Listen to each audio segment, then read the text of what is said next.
Salut tout le monde, j'espère que vous allez bien. Donc je reviens vite fait avec une petite vidéo. J'avais besoin de faire environ un mois de pause, on va dire. Oui, je pensais faire un peu moins, mais comme vous le savez, avec ma dernière vidéo que j'ai mis en non répertorié maintenant, voilà.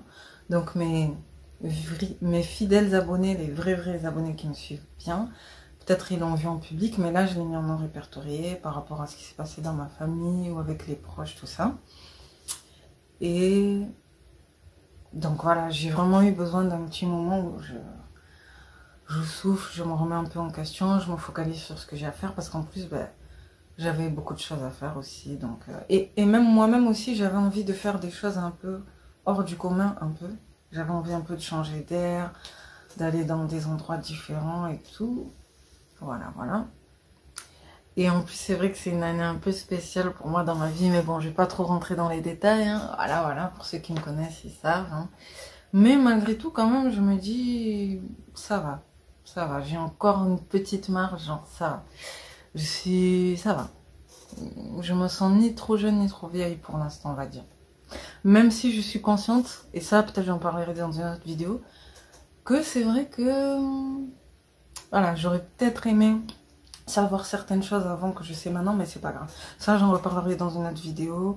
Ou pour les filles qui sont dans le même cas que moi, qui sont nées dans les années fin 80, début 90, si vous regardez ma vidéo, ce que j'aurais aimé savoir au début de ma vingtaine, peut-être vous comprendrez de quoi je parle. Voilà. Mais bon, je vais passer à autre chose. Donc voilà, j'espère que vous allez bien, pour ceux qui me suivent. J'espère aussi que c'est pas trop difficile pour les 10 jours de Dhul Hijjah, pour le jeûne, pour ceux qui font le jeûne. Donc voilà, moi j'essaye, hein, mais c'est vrai que c'est pas tout le temps facile, surtout avec le boulot. Surtout là, avec la chaleur, j'avoue, c'est hardcore, mais bon, on fait ce qu'on peut. Et comme vous le savez, vraiment le jour qui va le plus compter, c'est le jour d'Arafat, mardi. Et après aussi, il y aura mercredi, l'Aïd, El Adha. Et donc mardi, en fait, aussi, c'est pour... Enfin, ça permet, si on le fait bien, ça permettra d'effacer les péchés des 2 années prochaines, il me semble. Mais bon, après, il y a plein d'autres conditions et tout. J'avoue, moi, je connais pas vraiment bien, mais en tout cas, ne serait-ce que pour être purifié et pour bien se soumettre à Dieu, je trouve que c'est une bonne journée. Voilà. C'est un peu comme une petite journée de Ramadan, on va dire.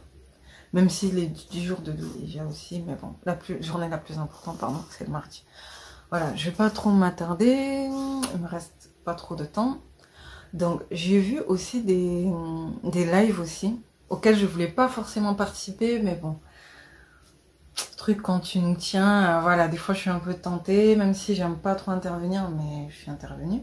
D'ailleurs, même des fois je suis un peu nostalgique de certains lives, je trouve que par exemple il y a des lives de Bakem qui étaient intéressants, mais malheureusement il a arrêté. Et maintenant, je le suis sur TikTok. Pour ceux qui savent, il est sur TikTok. Et d'ailleurs, même, il a plus de followers sur TikTok.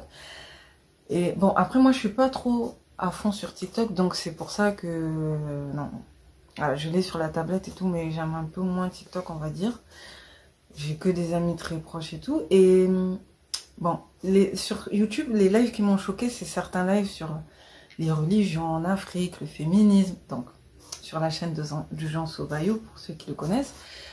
Et au début, j'écoutais avec la DS et tout, juste par curiosité, mais je montais pas. Et là, j'avoue, ces temps-ci, depuis un moment, comme je me suis intéressée un peu à sa SAS et tout, j'ai essayé de voir un peu si je pouvais écouter certains lives, mais je vais essayer de plus trop y participer parce que avec Shanati, c'est un peu tendu. Pourtant, au début, je l'aimais bien, je pensais qu'elle était bien, mais là, je vois qu'on n'est pas trop d'accord sur certains points. Donc c'est un peu comme Naturi Eben en fait. Voilà, au début, c'était des personnes que je voyais comme des grandes sœurs, que voilà, je les écoutais parler et tout. Mais là, voilà, je vois qu'on n'est pas trop d'accord sur certains points, donc je préfère me mettre de côté et tout, c'est pas grave. C'est comme avec Yannick Lett aussi, hein. Je sais pas pourquoi du jour au lendemain on m'a dit ouais mais pourquoi tu dis ça nana. Bon c'est pas grave, tant pis, c'était sur un live de Bakem mais c'est pas grave. Alors moi je suis quelqu'un, c'est pas grave, hein. Ça me dérange pas de me rabaisser un peu, c'est pas grave. Et après, il y avait les lives aussi de... J'ai vu, il y a des gens qui remettent des lives TikTok de Bassem. C'est le bordel. Ah, mais vraiment, je savais pas. Je pensais que ça s'était calmé, mais c'est catastrophique. Entre les trucs communautaires, nanana, c'est hardcore. Je vois même Maurice Chopinot, bizarrement, il s'est calmé depuis le Ramadan, je crois. Je sais pas qu'est-ce qui s'est passé. on dirait que Dieu, il a apaisé son cœur, parce qu'avant, il avait de la colère en lui. Je sais pas. Et par contre, non, vraiment, la meilleure chaîne par rapport à ce genre de débat, Maghreb, Afrique subsaharienne, tout ça, c'est Mohamed Lamine. Si vous voulez, je vous mettrai le lien en bas. Mohamed Lamine, pardon, Lamine, et un peu Radio Principe aussi. Je trouve que ce sont les chaînes qui abordent le mieux ce genre de débat. Et il y a aussi Ouma TV, je crois, quelque chose comme ça. Lui aussi, il est bien aussi, voilà. Mais sinon, après, sur TikTok, c'est le bordel. Avec ma tété, tout ça, j'ai essayé d'écouter. Il y a des thèmes, ça va, et il y a des thèmes, je me dis, mais ça divise encore plus les gens. Bon, bref. C'est un peu triste, mais bon, voilà. Peut-être que je reviendrai avec d'autres vidéos. Merci d'avoir pris le temps de m'écouter. Ah oui, peut-être aussi que je parlerai un peu de Cannes et tout. J'ai pu voir quelques célébrités de loin, vite fait. Hein, voilà, un petit rêve qui s'est réalisé. Mais pas trop de près, parce que c'était pour les photographes professionnels et tout.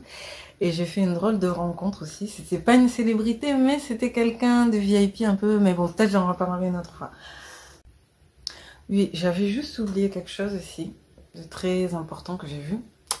J'ai vu quand même aussi, parce que je suis allée dans la ville de Cannes, je suis allée à la gare et tout. Et j'ai vu un truc aussi qui m'a vraiment choquée et que je savais pas, qu'il y a beaucoup de gens qui sont dehors en fait. Il y a vraiment beaucoup de vagabonds, il y a beaucoup de sans-abri et il y a même des femmes. Et j'ai vu une femme française, enfin en tout cas européenne quoi, dehors et tout. Bon après j'ai vu aussi des noirs, j'ai vu un peu de tout, mais je sais pas pourquoi ça m'a frappé et c'était vraiment juste à côté des festivals et tout. Et ça j'en reparlerai dans une autre vidéo parce que là ça va être trop long. Voilà, j'en reparlerai. Merci, ciao, à bientôt.